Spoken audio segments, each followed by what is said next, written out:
Nakita ng mga alagad na si Jesus ay lumalakad sa ibabaw ng tubig. Tayo po, kapag nasa unos ng buhay, kapag mayroong mga problema, mga intindihin sa buhay, ay pag isa po ay nagugumilahanan po tayo, hindi po natin malaman ang ating pong gagawin. Sa ganung pagkakataon, nagkukulang lamang tayo, o kayo, sa pagtawag sa ating Panginoong Diyos. Kinakailangan dyan ng tiwala, ang pagtitiwala.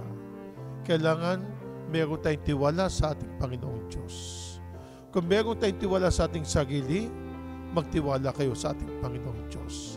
At kapag kayo ay nagtitiwala sa ating Panginoong Diyos, lumalakas ang ating loob, lumalakas ang ating paniniwala, ang ating pananampalataya.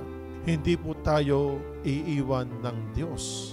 Hindi tayo iiwan ni Kristo, ng ating Panginoong Jesus. Tayo lamang ang gumagawa ng mga bagay-bagay paraan upang mapalayo tayo sa ating Panginoong Diyos.